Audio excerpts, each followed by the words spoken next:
welcome back to the show. It's your boy, the one and only, the kid, the nonprofit sector connector, Tommy D. The name of the show is Long Island Changemakers, and that's who I get to meet with every week here on the show. People doing important work. Sometimes they run nonprofits, sometimes they run businesses, sometimes they do both. And that's really what we have here today with my friend Christine Fitzpatrick, League of Yes, Shine the Light Candles. Let's get into it. What's going on? How are you, my friend? I am awesome. Thank you so much for having me. I'm excited to be here today. I'm excited to have you here. This is so cool. I was like smelling all these candles. I don't know. The blue spruce, I'm digging it, but the one that I really liked was this one here. What is it? No, the coffee one. That's the coffee one. The coffee one. It's coffee. So like, it's coffee scented. So like, I'm just saying, like, you brought all these candles, but this one's going. That's fine. I'll put it over. Actually, I was going to give them all to you. Well, that's but a lot. No, I'm just going to take them all back. And but why is that? Because I just, see, that was a trick. Yeah, that was. Right, I don't like tricks. And you failed. Yeah. I love it. That's what's fun about the show. Like, I started to tell people, like, it'd be really cool if you, like, brought me a gift. And I didn't even say that to you, but you did. But, like, a couple weeks ago, I got a bunch of T-shirts. My friend Mike D'Onofrio from Premier Payroll, he brought me, like, a Yeti with like the logo on it, so that was really cool. Yeah, I gave you a T-shirt already. A nice T-shirt. Talk about my T-shirt. Yeah. Check it out. What does it say? Yeah. What good have I done today? I love that, and I think that's important. That's a great place to start. Yeah. This T-shirt, League of Yes. We met because we have a family foundation in memory of my cousin Linda called the Lindy Lou Foundation. Yeah. And one year, a bunch of years ago, I had the opportunity and the honor really to go out and hand out the checks. Yeah. And we met at a Starbucks. We did. You remember that Starbucks? You know what? Hicksville. Yeah, exactly. Right by not Trader Joe's, Whole Foods. Whole Foods. Yep. Yeah. And the League of Yes is completely on brand with what Lindy Lou is all about. All the money we raise through the Lindy Lou Foundation, and actually this year, March 16th, coming up in 25, my cousin's birthday was March 16th. This is the first year the Lindy Lou Classic, which is a big bowling event, will be on Linda's birthday. So we have to have you there. We have to. Yeah, absolutely. It's important, and we got to work on getting some more money over to your organization from Lindy Lou. So we got to talk about that. Yeah, so, it's just so funny that we met so many years ago, and your foundation, your family's foundation, was one of the first people that ever supported us, because we're a grassroots organization. I'm kind of a one-woman show. I do have some support and stuff, but administratively and all that other stuff, I'm a one-woman show. So I don't have time to be writing grants and, trying to find kids in the program, volunteers for the program, just the whole entire thing. So so meeting you all those years ago, and we so proudly put your beautiful banner behind home plate, and that was amazing. But to circle back now, and business-wise and friendship and stuff, it's like you're my little kid brother. Oh, that's so nice of you to say. Like, you punch me. To be anybody's kid brother is nice, because people say, like, I look like an old man with my wife. Well, I'm an old woman, so good. Somebody told me just today, recently, that they think I paint my hair white. Like, I heard that. Like I would do this. I heard that. Like I would do it on purpose. Like I would do this in the studio. Why would I do this on purpose? Like, my hair's white, man. So it's funny, like, when you have children like I do and they call you an old man, and I'm like, dude, I'm Tommy D. And like, yeah, Tommy D's gonna be 50 in a couple years, like that's a weird thing to say. When we met, I know you have a background in sales, and as it relates to parks and turf and different things like that. Right. So at that time. At that time. So tell me about that, like, because that's part of it, correct me if I'm wrong, but that's like when the League of Yes was founded, or what? The whole reason for the program, because I was working for a company. I was a sales manager, and I was selling all-purpose synthetic turf fields, and my territory was up in Westchester. And somebody in my office was asked to be on the board, and they couldn't do it, so I raised my hand because I wanted to network, right? It's what we do with salespeople, network, and I wanted to get closer with the Commissioner of Parks up there, so that I can get my products spec'd in, so when it went out for bid, they would be looking at, I would get a first look.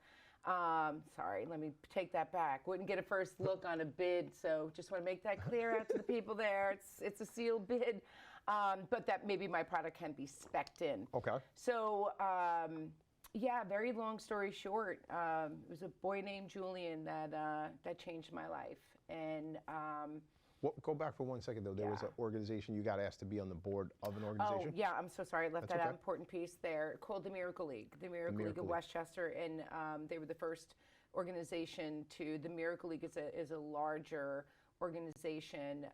So New York, that was their first field that came in to Westchester. And I don't know if there's any more Miracle League fields in New York. But anyway, the point was I was asked to be on there. And so the Miracle League is a field that is like a poured product, poured rubberized surfacing, so it's easier for wheelchairs to get Okay. around. And it's for children and young adults or adults with any disability to play baseball. Okay. And I was a big softball player growing up, so for me it was an easy, ask. I'm like, sure, I'll be on this board. I'll help you raise money. Sure. I had no idea that my whole entire world was about to change because I volunteered for this program. Do you have children who have special needs or do disabilities? not. You don't. Okay. I So, don't. so this was an exposure point for you to learn about different abilities and things like that. Yeah. So who was Julian? So I joke and say that my book is going to be called A Boy Named Julian. Oh. So it was the first play of the game, and I'm at home plate, and this woman rolls up with this boy Julian, and his volunteer comes over. She was his aide, and he has cerebral palsy, nonverbal, and she's explaining all this to me. I have no background in special needs, so I'm really don't understand, but I'm kind of like going, okay. And Sure. she said, well, he can't speak. He doesn't have facial expressions, but if you ask him a question, he had an index card that said yes and one that said no. And so he could answer you by looking at the index card. So I was like, all right, that's cool. So his little volunteer came up and he took the bat and he hit it off the tee and he got behind Julian's wheelchair and he ran up and he went as fast as he could around first, second, and third. And I'm at home plate. I'm trying so hard not to get choked up because I'll start crying. So what, but man? Cry. I know, but I do it all the time. But anyway, So I you're witnessed, at I'm home at plate. home plate, and this boy now is coming towards me, and I witnessed the most amazing smile I've ever seen on a person's face before. And I looked over at this aide and I said to her, don't tell me that this boy doesn't have emotions and he doesn't have facial expression. He just wasn't happy. Right. And as I was driving home with my two kids, who were both miracles as well, of how they came to me, and they're healthy. And as I'm driving home, I literally was like really upset that, could you imagine going through your whole entire life being basically like a shell and not being happy? That child was not happy, but that run around the bases in a wheelchair made him completely thrilled. That simple act. How old were your kids when this was going on? Oh boy, 4, and I laughed because my little 4-year-old just was all over the place, and my son, who just turned 30 yesterday, is 8 years old. So they were 4 and 8. 4 and 8. Did the younger guy get it? Did the older guy get The what was going on? younger guy didn't get it because he was a fiery redhead, and he was all over the place. But my oldest son, I'll never forget. One day we left, and I couldn't find him, and it turned out he was in my car. And I go into the car. I'm like, "What are you doing in here?" And he was sobbing in the back seat of the car. I'm like, "Are you okay?" And he looks up. Oh God, I get so emotional. He looks up at me and he goes, "I didn't get a kid today, Mom." And he was like so hurt. Because he didn't get to participate and volunteer? So much. And there were so many other volunteers that were there that day. So he didn't get a chance to work one-to-one with one of the kids, and he was really upset. But the cool thing, right, about my fiery redhead that was running around all over the place, you fast forward now, he was an Eagle Scout. Mm-hmm. He's currently a sergeant in the Army in Fort Meade in Maryland. He's a firefighter, EMT. I mean, he's got empathy coming out all over him. And my oldest son, too, that's full of so much empathy. So it's kind of cool to see how many years later that this had an effect on them as well. Do you think if it wasn't for that experience, and obviously we're going to talk about League of Yes, if it wasn't for them being exposed to that, that they would have had an awareness and would have had that empathy? I can't answer that, right? Because Right. we don't know. Yeah. We don't know, but I will tell you that it was my purpose because I was a single mom and I wanted to be able to show my kids a bunch of things. And one is that you can do something and you can make an impact that you don't have to have money. You can be a philanthropist because you can be a philanthropist with your time. I love it. I love it. I love that. Yeah. Time, treasure, talent. Change the world. Right, like if that's you don't have it, any man. money, you can figure it out. 100%. You know? That's so important for people who want to be involved with nonprofit organizations and want to be involved in philanthropy, but say, oh, but I don't have the means, right? I But still don't have the means. Fair enough. Yeah. Yeah, I hear that. Yeah. I guess like, so again, you can't really tell how the boys would have turned, right? Your children would turn out with that, but without being exposed to it. So when does the League of Yes become an actual thing that you create, and how did that all happen? So that all happened because I didn't like up in Westchester. I'm the type of person we're a lot alike, and that's why we get along very well. I don't do well with status quo. Like I can't. Me getting to a goal is like, yeah, okay, next, and I did not see them growing. They were just staying, and I think they still are, just exactly what that was 16 years ago. So for me, I've got to just keep moving. And I was like, why don't we have this program on Long Island? I don't understand it. So because I was in the turf industry, I'm like, you know what? I'm going to raise the money. I'm going to get $1 million, and I'm going to build the first real synthetic turf handicap accessible field. I don't know who I think I was. So I had a but you're being bold, man. That's what it is. Totally, because I fell in love with all of these kids, and it seriously changed my whole entire world of even what I did for a living. And so I was going to go back to school. Went to St. John's. That's where I graduated from. But I was going to go back. I was going to learn about nonprofits. I was going to learn about how to run a nonprofit, how to run an actual league. I was a big softball player growing up. So I could handle that technical part of it. So I went to town of Brookhaven because I knew Eddie Morris through business. He was the Parks Commissioner and still is. And so I did this beautiful PowerPoint presentation, and I was like, so what do you think? You want to earmark me $250,000 for next year? So after he got done belly laughing at me, I didn't take offense to it, whatever. What a friend. But you got to ask, Shout out right? You're a Eddie Morris. salesperson, you have to 100%. ask. And he said to me, he goes, Christine, I'm going to do something better for you. And he's like, come take a ride with me. And he drove me up to a field in Bald Hill and Farmingville. And it was a handicap accessible field that gets used maybe once a year. It had ADA compliant dugouts, bathrooms. I mean, it was perfect. And he turned around and said to me, this is yours. He gave me some money, and he said, don't let me down. And I was like, oh, Yeah, beep.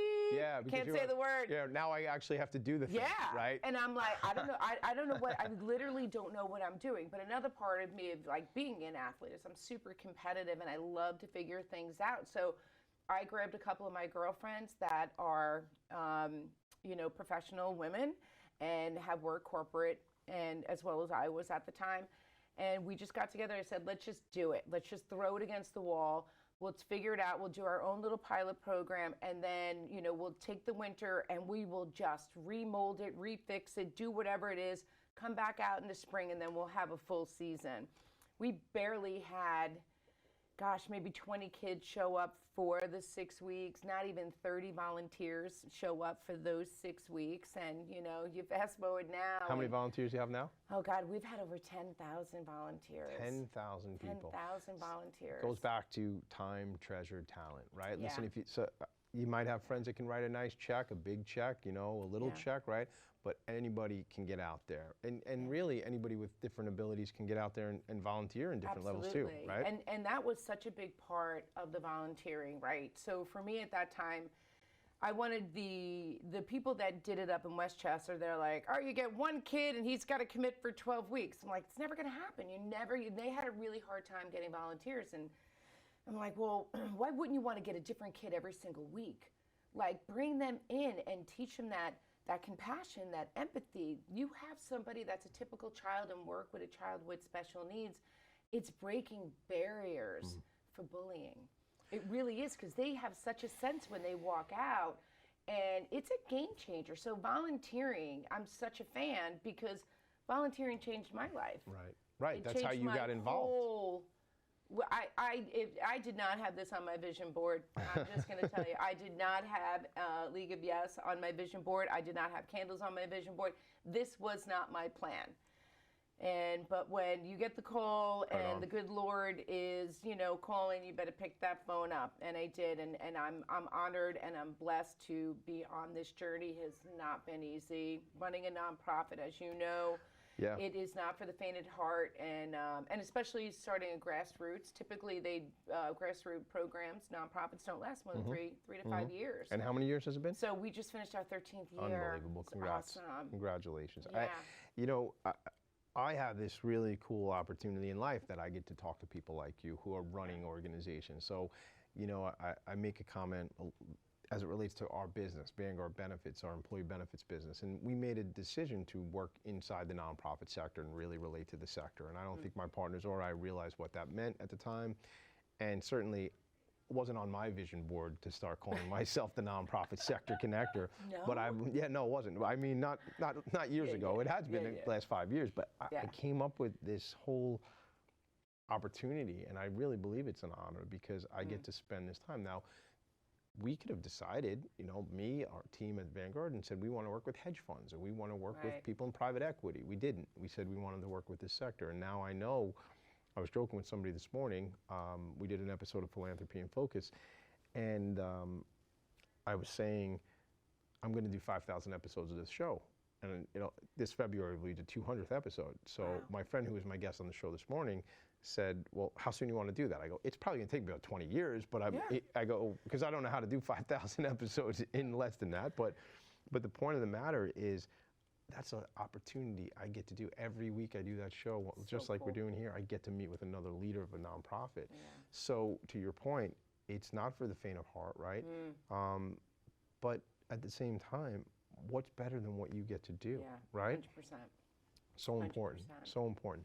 Some of these individuals are at a point where they're quote unquote aging out, right? So we're talking about different things. We're talking about a lot of what we talk about, whether it be, we had a couple of weeks ago, we had Tigerman in here, a special needs organization here on Long Island.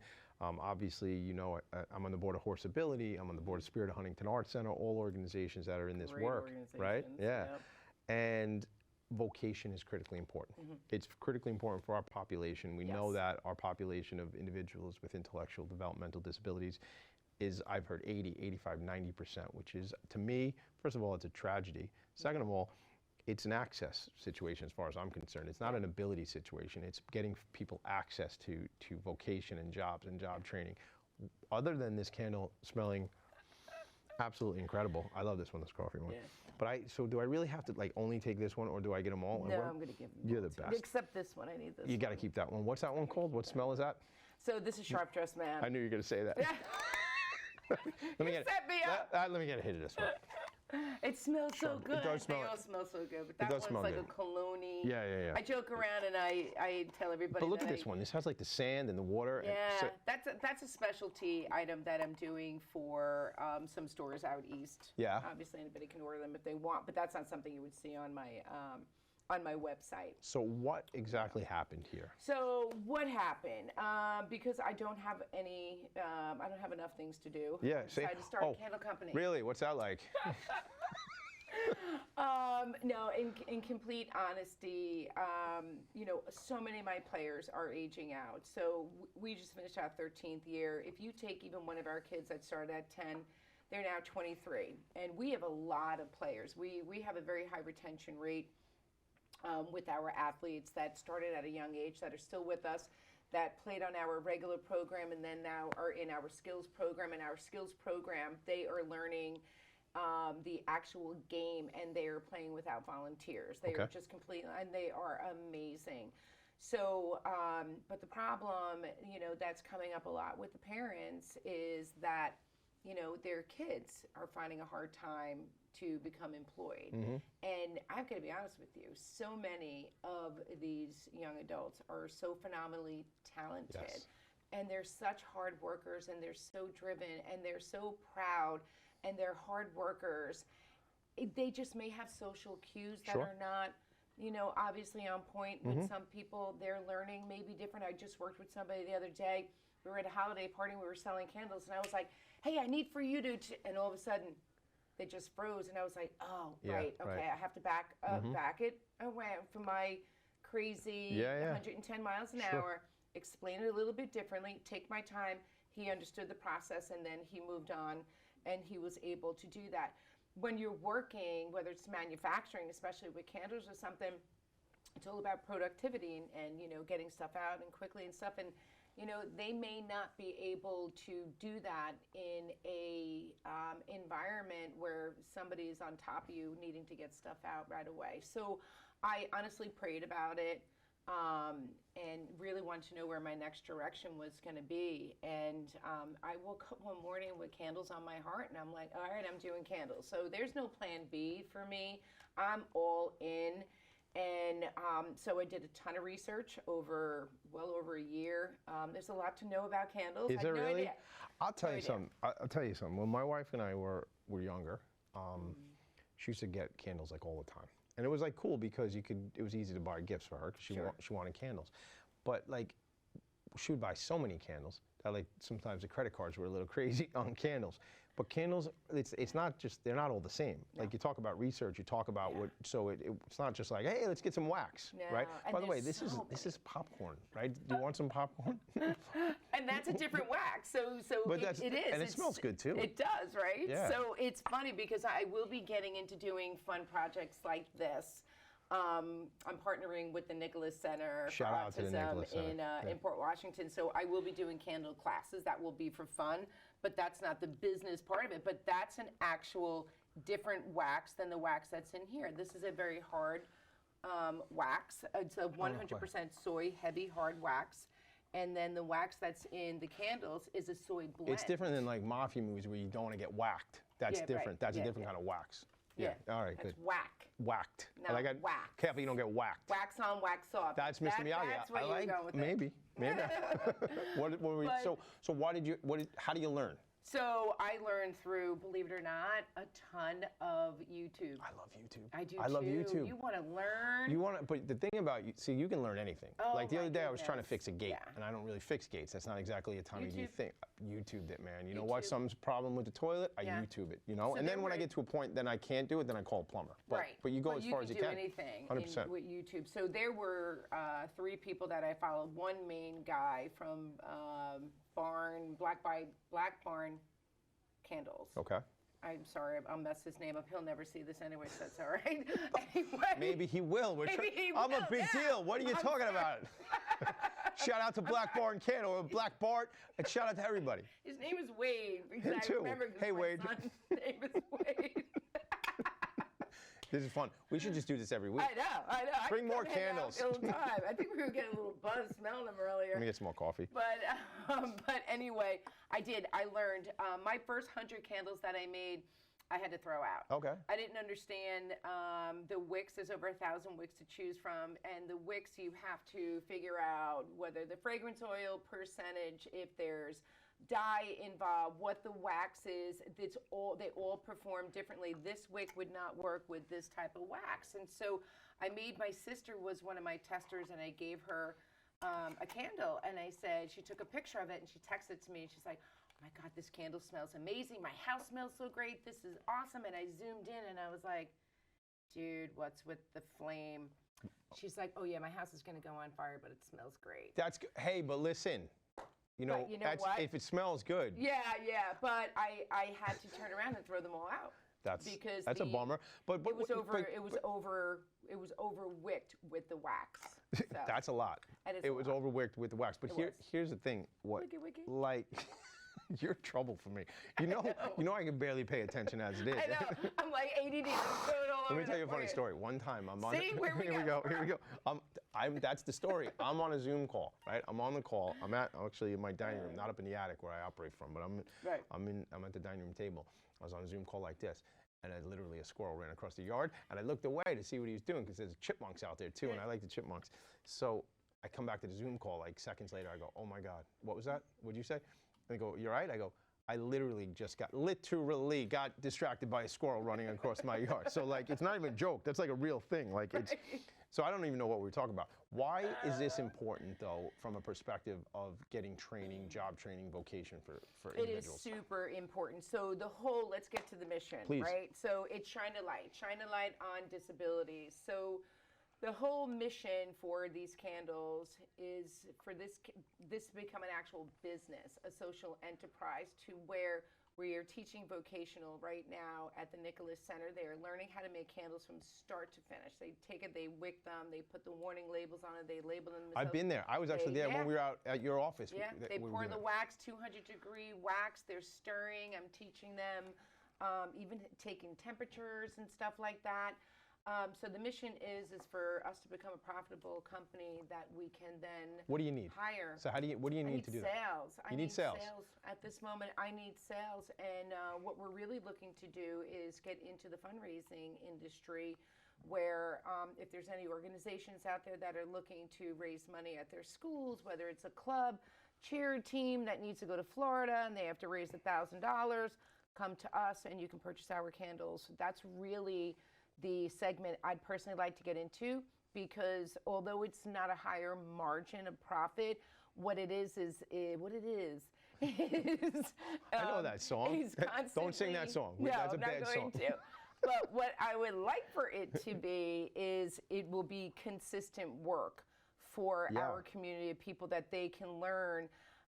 We're not a onesie twosie. I brought all this stuff just for props, for the fun of it, and like we will be doing classes, but this will not be our focus. Our focus is high-end candles. I wanted to make sure when we started this candle company that we have two strikes against us right off the bat. One is that when you hear the word disability, not us, because we understand, but the average person, they're like, oh God, it's not going to be a nice candle. Secondly, it's a candle. So people think, oh, it's just a fundraiser. No, it's a business. Right. This is a business. So that to me is just an area of opportunity. That means we need to tell the story. And that's what it is. It's getting out there, doing things.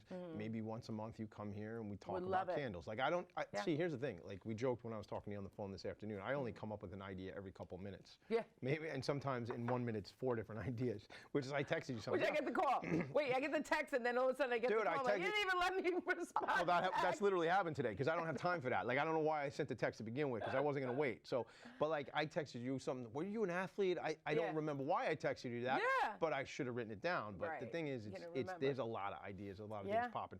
We're running out of time, so we're gonna have to come back. What do you need? Like punch it up. What do you want?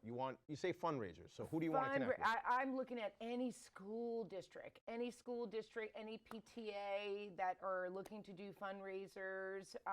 They used to do wrapping paper back in the day, and I would love that opportunity if they can. We are looking for corporate sales. I just did 80 of these size candles for a chiropractor that gave to his customers. I want to get these out. I want people when they come to this show to leave with a I would candle. love to make those for you. That'd be great. Yeah, let's make that happen. Yeah. So if they want to, there's mistletoe? Yeah. Under the mistletoe. What's the... No singing. No, but I always sing. Okay. So I didn't want you to sing What It Is. That song was a bad song. Your own You program. can't even shush me on my show. So sorry. You can't shush me. It's my show. We're running out of time. Okay. How do they get in touch with you? ShineTheLightCandles.com. ShineTheLightCandles.com is my website. My Shopify is ShineTheLight.shop. So either one, if you go to League of Yes, because we didn't mention too that once we are a profitable company, League of Yes will also benefit for part of the proceeds. Social enterprise, baby. I love it. Social enterprise all day long, having one feeding into the other. You're no big deal, just changing the world, and I love that. No big deal, just changing the world, because that's tongue in cheek. Because you are a huge deal. You're making the world a better place. I love that you're my friend. I appreciate you. Thanks for being here on Love it. Changemakers. Thank you. Gang, I appreciate you all for checking in. Here's what it is. We talk about it all the time. Long Island Changemakers, people on the front lines doing the important work. Guess what? This is another In Focus production. Make it a great day. I'll see you guys next week. Later.